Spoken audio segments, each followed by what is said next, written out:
Hello friends, Radhe Radhe. कैसे हैं आप लोग? आई होप कि आप लोग मस्त होंगे, स्वस्थ होंगे। एंड जय श्री कृष्णा। फ्रेंड्स, आज का वीडियो है कि आप अगर आपका पार्लर गांव में है या गली में है, तो फिर पार्लर को कैसे चलाया जाए और कैसे आगे बढ़ाया जाए। आज वही टॉपिक पर आज हमने ये बनाया है कि आपका अगर गांव में एंड गली में पार्लर है तो पार्लर को चलाना बहुत ही ज़्यादा मुश्किल हो जाता है, बहुत ही ज़्यादा क्रिटिकल हो जाता है कि हम गांव में एंड पार्लर में कैसे सिलाई एंड पार्लर को चलाया जाए। तो आज हम उसी टॉपिक पे बात करना चाहती हूँ कि अगर आपका पार्लर गांव में है एंड गली में भी है तो आप पार्लर को कैसे चलाएं। तो सबसे पहले हमारा पार्लर खोला हुआ 6 साल हो गया है। और हम पार्लर को पहले सिलाई को खोले थे, इसलिए कि बहुत लोग बोल रहा था कि सिलाई वगैरह नहीं चलेगा, गली में सिलाई एंड पार्लर नहीं चलेगा। तो हम खोले हैं सिलाई। 6 साल पहले हम खोले। तो मेरा सिलाई चल रहा था, तो फिर उसके बाद बहुत बहुत कस्टमर लोग आने लगी। तो मैंने बिना पैसे का ही थ्रेडिंग वगैरह वगैरह किया। थोड़ा सा थ्रेडिंग, एक दो थ्रेडिंग किया तो कस्टमर लोग को पसंद आने लगा कि थ्रेडिंग कितना मतलब कि उन लोगों को मेरा काम पसंद आने लगा। तो मैं धीरे धीरे फिर सिलाई दो ही मैंने स्टार्टिंग में दो ही मशीन रखा था।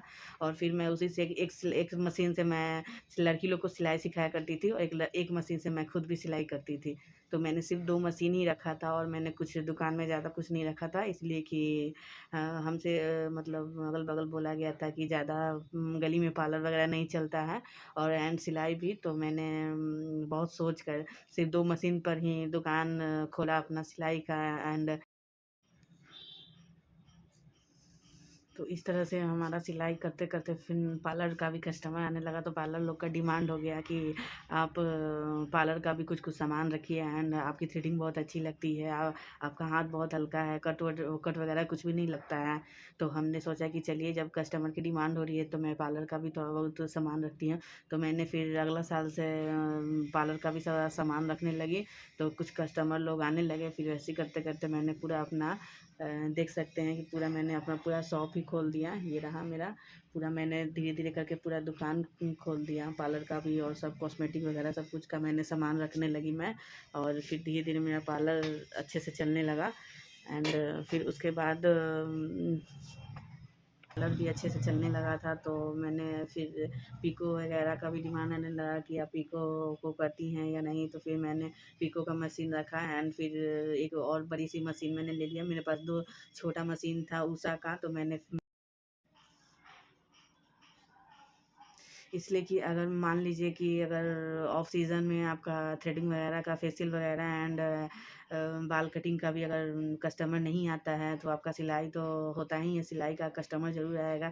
लेकिन अगर आपका सिलाई का भी कस्टमर नहीं आता है तो आपको, लड़कियां लोग जो सीखती हैं उसका तो पैसा आपको बनेगा ही। इसलिए कि एक लड़की पर तो कम से कम 3,000 के लगभग में मैं लेती हूँ। तो ऐसे करके मेरा रोज़ का इनकम हो जाता है। तो फिर अगर वो सब भी अगर नहीं आ पाया पैसा तो फिर कॉस्मेटिक कुछ सामान ज़रूर लेती हैं। कस्टमर लोग आती हैं तो थ्रेडिंग वगैरह चाहे जो भी करवाती हैं तो वो लोग सामान कुछ लेती हैं, क्लेचर वगैरह चाहे वो जो भी सामान लेना है, धागा वगैरह जो भी लेना रहता है वो लोग ज़रूर लेती हैं। तो इस तरह से हमारा रोज़ का इनकम हो जाता है। तो अगर आपको पार्लर से नहीं हुआ तो आपको सिलाई नहीं तो फिर लड़कियाँ लोग जो सीखती हैं और जो सामान वगैरह,